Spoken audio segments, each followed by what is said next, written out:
Okay, it's a really good chance, hey, really good chance there's going to be a quiz at the end of the period, so you might want to pay attention. Okay, all right. Mr. Workman, with your notebook there, tell me one of the major questions that demanded an answer following the Civil War concerning Reconstruction. Okay, one of the major questions that demanded an answer concerning Reconstruction after the Civil War. No. Have it, I don't remember. Well, just say, we got time, man. Time's on our side. Shh, shh, shh, shh, shh. Oh. What terms should the Confederate States be admitted to the Union? Okay, give me another one, Santos. Another question that had to be answered.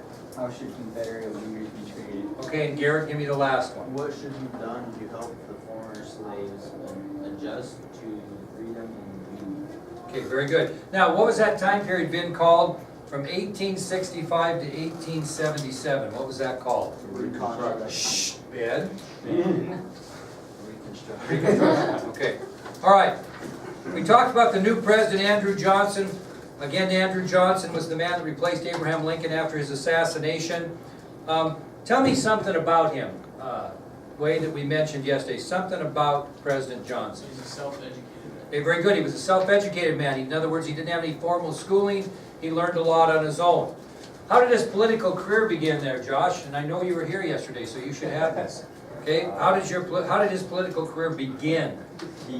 Shh. Go ahead. No, don't listen to him. Here you go. He became the mayor of Stanton. Very good. In what state? Do you remember?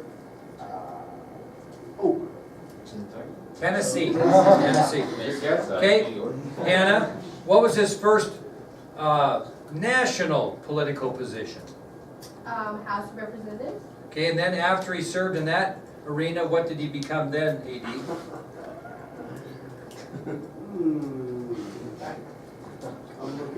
Yeah, we got time. I'll play the whole period. Okay, what would be the next important position you would get? No, come on. After the House, hey, after the House, what do most people run for? Is The Senate. Yeah, but he was a little odd on that, so he went back and became, very good, was governor of Tennessee. Okay, then he went into the Senate after that, and he was very loyal to the Union. Matter of fact, Hoyt, was he for or against Tennessee's secession from the Union? He was very much against it, which was kind of unusual. And because of his devotion to the Union, he became a national figure, and it was, was fairly famous, even though you don't hear a lot about him. Now, we also mentioned that President Johnson was going to follow President Lincoln's plan for Reconstruction to the letter. And so he was going to be opposed by the radical Republicans, because as we mentioned, the radical Republicans, a lot of them were concerned. They didn't think that Southerners should be able to come in so easy back into the Union. They didn't think that Southern states should come in as easy as Lincoln appeared to that. He was going to let them do that. And then they were very concerned that the former slaves would be able to adjust into society because they had spent most of their time as slaves. So it became kind of controversial. So since Congress was under control of the Northern Republicans at the time, and a majority of them were radical Republicans, they kind of went to work to kind of make sure that their thought for Reconstruction happened. So what was the, Andrew, what was the first act that Congress passed, and when did they pass it to try to get their philosophy of Reconstruction forward? Okay, when did they pass it? April 6, 1866. And Mauricio, basically what did the Civil Rights Act that was passed in April of 1866 do? For blacks. It created not only equality, but citizenship to all blacks. Now, how did Johnson feel about that, Christina? He vetoed it. He vetoed it, did not like it. So you got to remember that the Civil Rights Act that was passed in 1866 was a law that was passed over President Johnson's veto. Okay, Morgan, what was the next very important piece of legislation that was passed by Congress? The 14th Amendment. Okay, the 14th Amendment to the United States Constitution, which was passed when? 1868. And what did it state, Chance?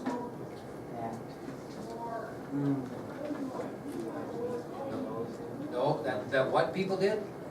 No, now think about the wording on this. What did the law state? That all people, no, all people of the United States were citizens of the nation, and you're getting to it, and that all male citizens could do what? Vote, and that meant black and white. Okay, now, before southern states could be brought back into the Union, they had to pass this constitutional amendment, the 14th Amendment, within their own constitutions. They had to ratify that and agree to that. And what happened, Chloe, to any state that denied or said that they would not pass the 14th Amendment to the United States Constitution? They would have their number of representatives.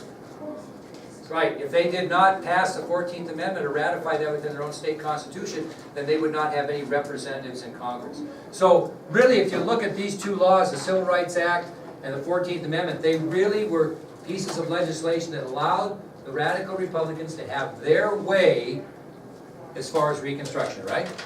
Okay, Susanna, what lady was really upset about the 14th Amendment? Yep, Elizabeth Cady Stanton. Why was she upset? Because the black... Oh, the black males have to vote and the white women. That's exactly right. The black man voted and the white women could not. And what's that? What was her full name? Elizabeth Cady Stanton. It's actually on the sheet I gave you. Now, Wade did a nice job of telling us a little bit about her. But I kind of have I got a kind of a question about it. We'll talk about this in a minute. First, we'll finish this up. Now, remember, President Johnson opposed the 14th Amendment, and the radical Republicans in Congress were determined to get rid of him, so they started to defame him, say things that weren't true about him. Go ahead, Garrett. And they also said he was a drunkard, and he had a harem of loose women in the White House. They accused him of all that. Well, that wasn't enough to get him out of office, so they passed the famous Hoyt. In 1867, they passed the Tenure of Office Act. And what did that law state, A.D.?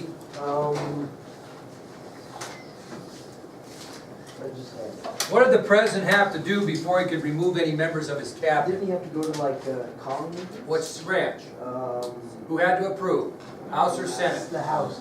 Yeah, No, 50-50 chance. It was the Senate. Senate. Now, I want, for those that weren't here, listen to this. They passed the Tenure of Office Act, which stated that if the President of the United States wanted to remove any person in his cabinet, that he had to have the Senate's approval. Well, who's the Senate controlled by?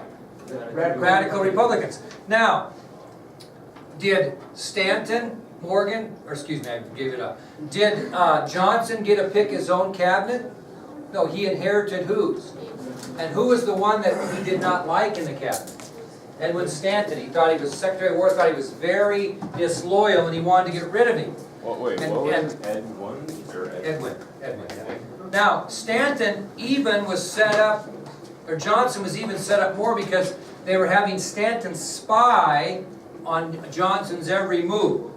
And so when President Johnson found out about this, he wanted to fire him. But according to the Tenure of Office Act, Mauricio, what did he need to do to fire Stanton? Right. Well, since Johnson believed that the Tenure of Office Act was unconstitutional, what did he do in February of 1868? Mauricio? He fired Edwin Stanton. Right, and that's right, and that was the move the Republicans are waiting for. So a reason to remove Johnson from office, okay? And that's going to take us then to the Tenure of Office Act, resulting in our next subtopic, the impeachment and trial of Andrew Johnson. I give you a white one, you want yellow. Yeah, So Stanton, you know how he got fired? he did get fired. Okay, that's what they said. Yeah, what would you say? Okay, so you know how he got fired? Oh, I know how he got fired, okay. Okay. They just said, man, you're fired. Anyway, go ahead. Okay, so he got fired, so then the president got fired, so does that mean Stanton Well, gets his job back? he ain't got fired Well, yet. he's gonna get. No, he's not. You're gonna find out he's not gonna get Well, then, so fired. does that mean Stanton gets his job back? No, I'm gonna tell you this story. No. Now, I want to go back and talk about Elizabeth Cady Stanton, which is kind of off the record of our notes, and make a point. How do you think Wyoming treats, and just be honest, Martin Luther King Day? They would, not too seriously. Do we have a day out of school? No. And my opinion is, and I'm not being mean, it's just my opinion, and you don't have to agree with it. If you don't, it's fine. I think any school that does not take off Martin Luther King Day does not understand the civil rights issue. They don't understand it, okay? And they're doing it, and you think they're taking school off in Georgia? Yeah. You bet they are. Maybe Alabama? Sure they are. Okay, but my point is this. Now, we have, it kind of is an oxymoron, because I would not say Wyoming is the most black-friendly state. Matter of fact, when Barack Obama ran for president in the first election, whether you like him or don't like him, he ran against John McCain. After 1% of the vote came in the state of Wyoming, 1%, they claimed victory for McCain. They didn't even wait for the other 99% because they knew how it was going to go. Okay? So we take pride in the fact that we're the equality state. And why are we the equality state? Because we Gave women the right to vote, but are we equal to all races? Not really. So it's an interesting oxymoron when you think you're the equality state. If you were the equality state, to me, every school in Wyoming would have had the day off on Martin Luther King. That's just my opinion. I'm not saying whether you like him or don't like him, I'm just making the point. So Elizabeth Cady Stanton fought hard for women's right to vote, and she got it. And Wyoming gave her that first opportunity. But I don't think she had in mind at that point that maybe we'd discriminate against everybody. I don't think she was against black men is my point. I think she was against women not being able to vote, black or white. Yeah. I have a question I've been wondering. I don't know if you know the answer, but where did Wyoming get its name? It kind of sounds Asian. Wyoming? No, I don't know. I really don't. I'll have to look that up. Oh, no, I know it is. Wait, The guy who discovered Wyoming, his last name is Wyoming. that's right. Yeah, it is. I probably just made that up. No, I promise. So the All guys right. that I think we have. All right. How many people think? How much you paid? If you think Andrew is correct, raise your hand. The guy that. Okay, I got mine. Okay, I got mine up. How many think Andrew is full of it? He didn't. He did I don't know. I Discovered don't know. Wyoming. I don't think Pretty he's sure full of it, but I Columbus think he's won. wrong. Tomorrow, because of your great interest, I will have the answer then. Now let's move on. The impeachment and trial of Andrew Johnson. Now, I want you to understand this because everybody thinks Richard Nixon was the only president ever to be impeached, and he wasn't. Okay. Now we've had how many presidents have been impeached? 2, 1, 3. Bill Clinton. 2. Okay, Andrew Johnson and Bill Clinton. What did Nixon do before he was impeached? quit. He resigned. But let's make that a point. Okay. Now, under the United States Constitution, Congress can remove a president for committing high crimes and misdemeanors. You need to write that down. Okay?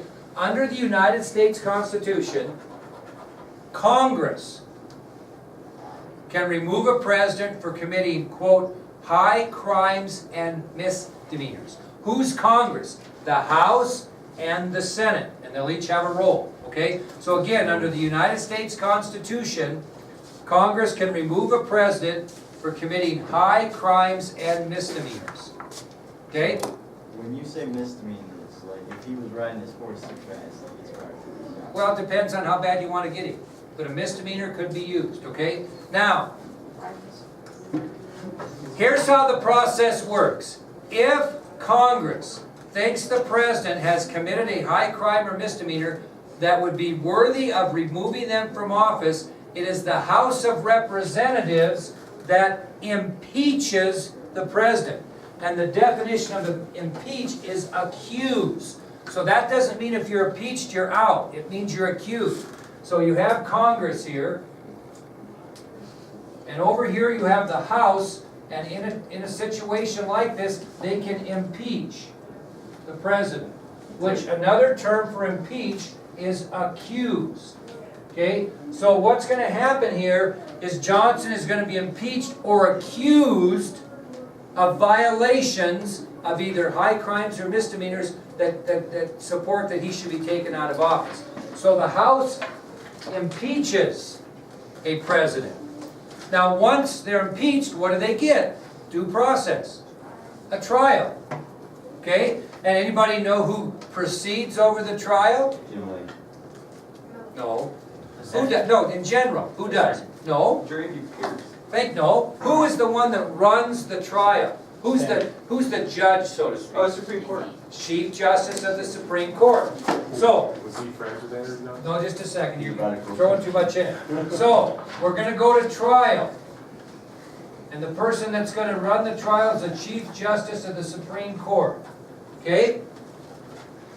So, they have a trial, I'm just telling you in general, I'll tell you what happened here. They have a trial, and they listen to all the evidence, and then who votes rather to throw the president out of office? Not to impeach the president, but to fire the president, the Senate.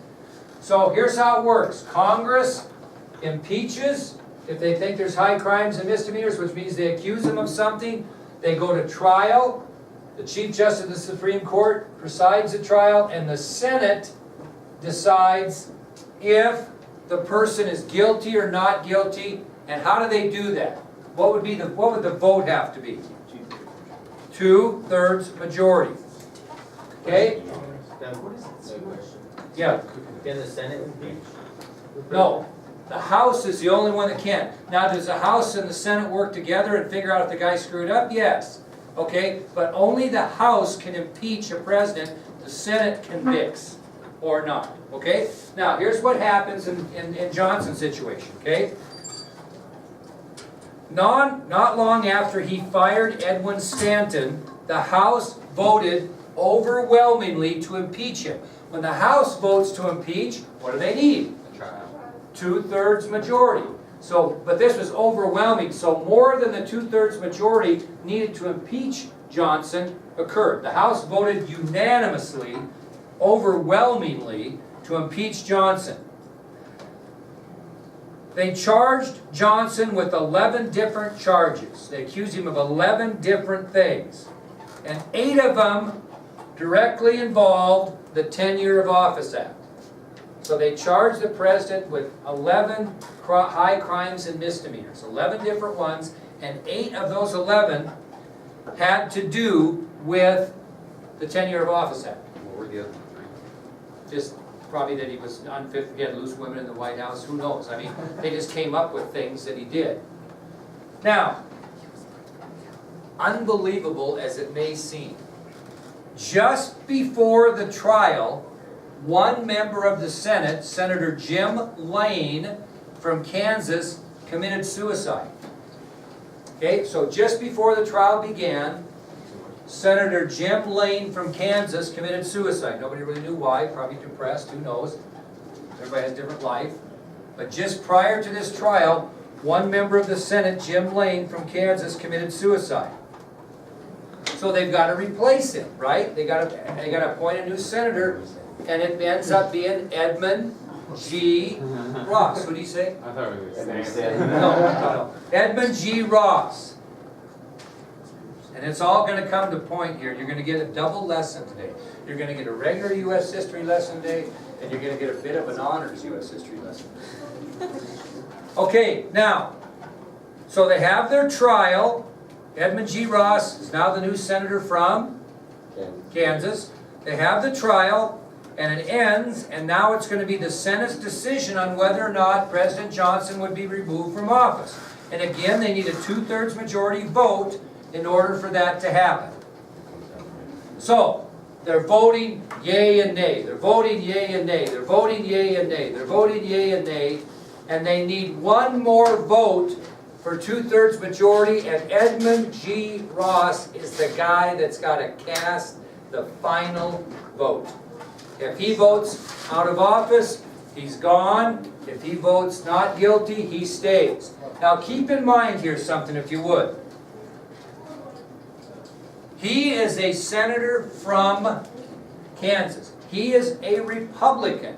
He is in the majority. So what does everybody expect, especially the radical Republicans, expecting him to do when it comes to his turn? And unfortunately, his vote's going to make the deciding factor. Guilty. They're going to, absolutely. I mean, you're going to go with the 2/3, so you don't ruin your political career, and people hate your guts forever. So, okay. So a vote of guilty would mean President Johnson would be removed from office. A vote of not guilty stays in office. Finally, it's time for Ross.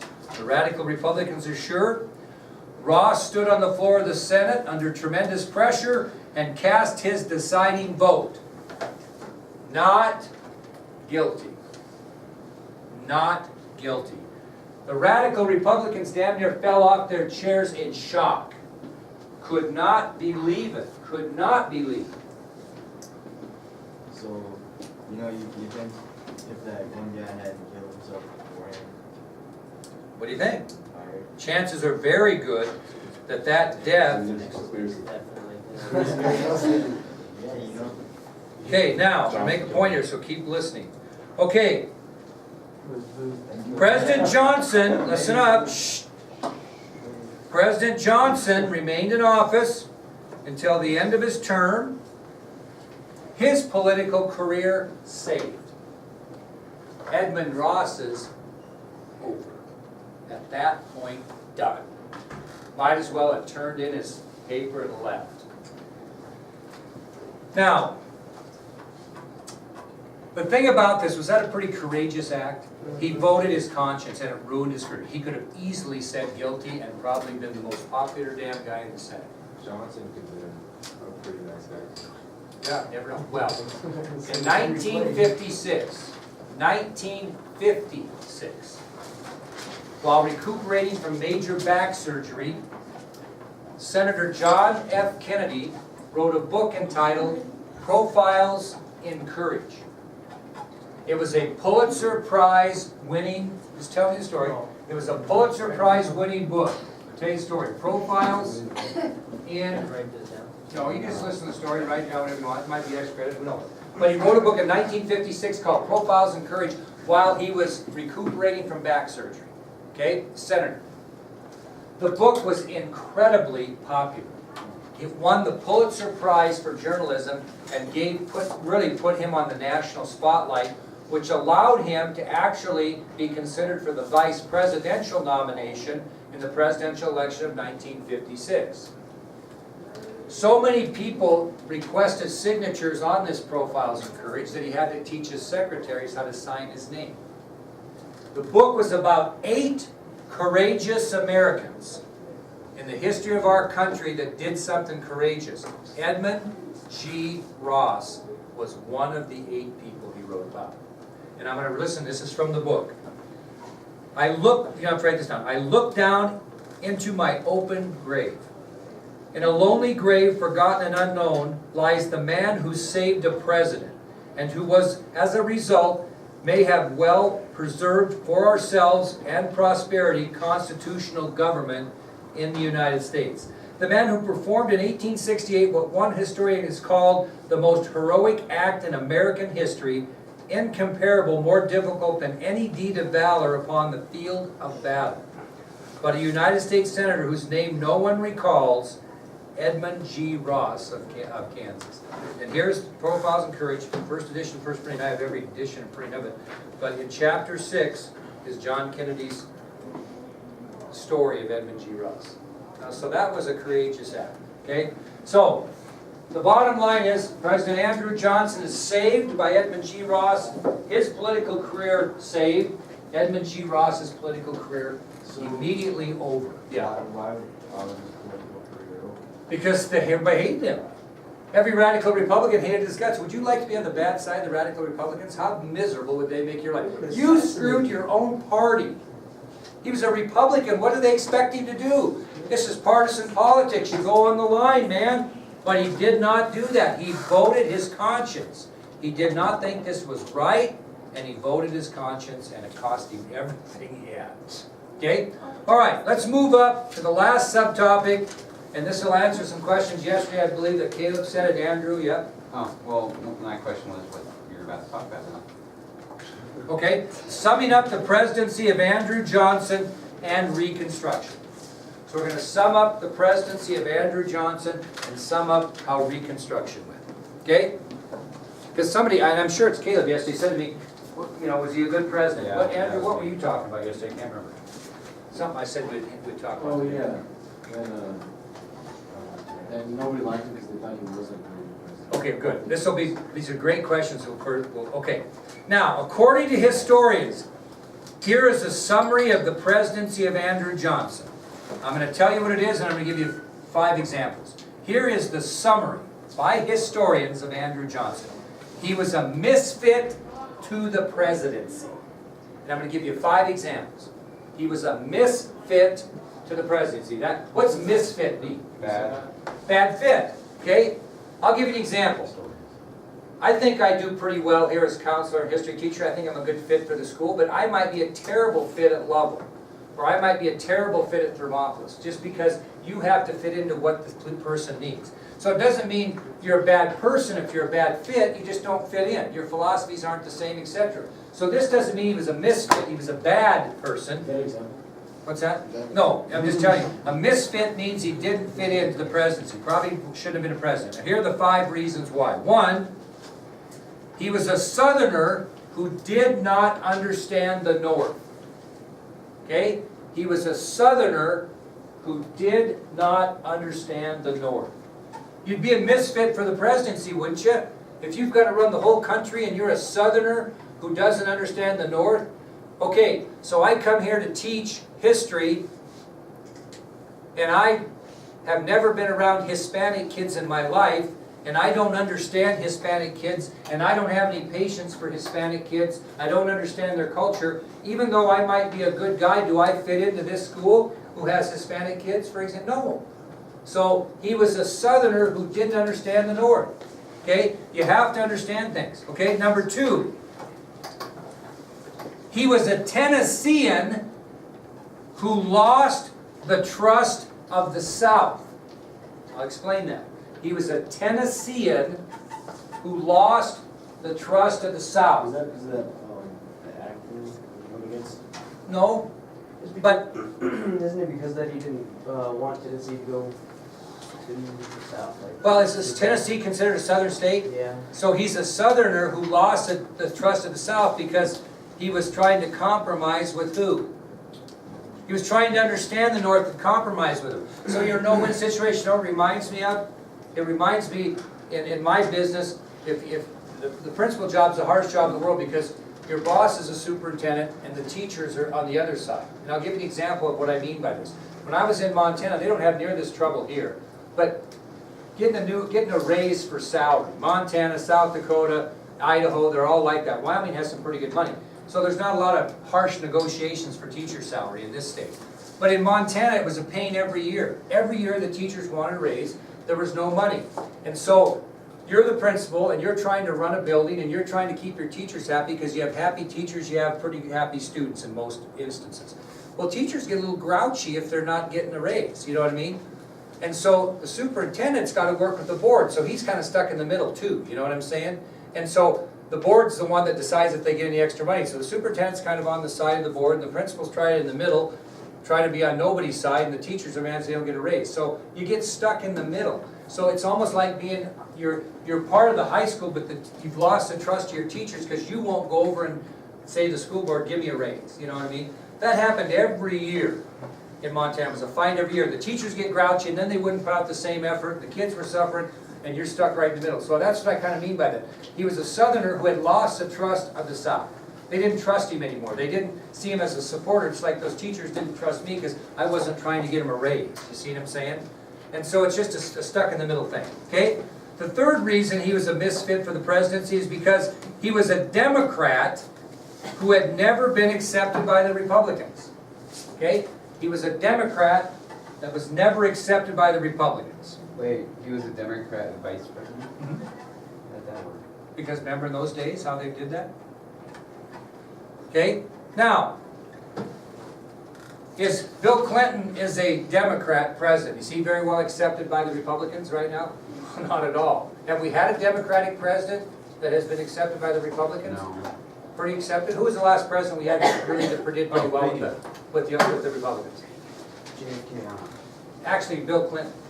Bill Clinton got along pretty well with the Republicans despite he was a Democrat. Actually, if you go back to George Bush really didn't have that much trouble with the Democrats, you know what I mean? But he was a Democrat who the Republicans they didn't understand him at all. I mean, they had no interest in him. So he was never accepted, okay?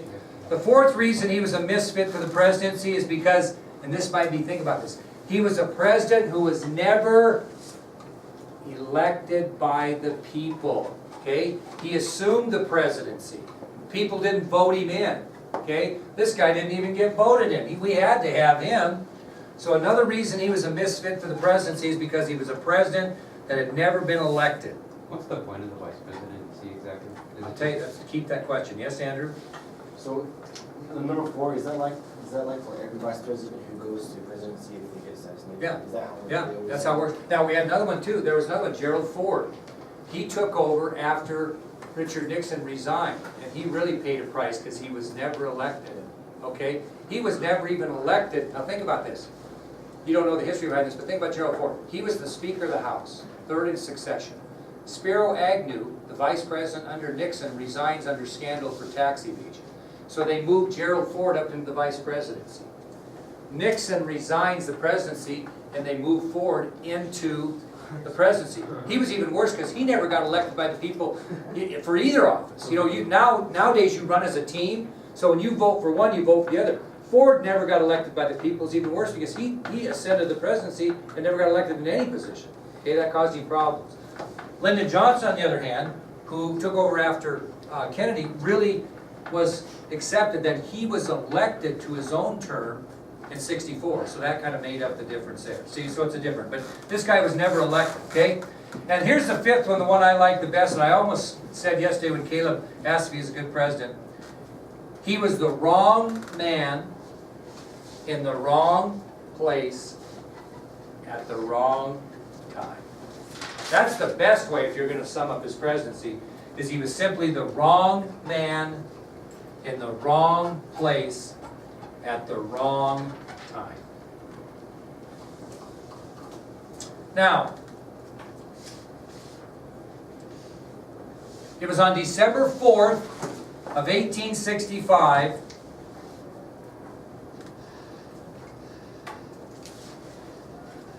and for the first time in many years, senators and representatives from both the northern and southern states started working together. Okay? So did Reconstruction work? Yep. It did. It got us back online, but was it a bumpy stretch? It really was. Okay? So Congress did end up getting together is the point, and both northern and southern states entered the doors of the Union. Did I say 1865? No, 1868. Excuse me. Yeah. So, can you answer my question about the vice president now? Okay, go ahead and answer. What's the point of the vice president? Is it just have a- Okay, that's a good question. Okay, does anybody have any questions on that? And I'll stop this, and then I'm going to answer his question. But I got a question for you first.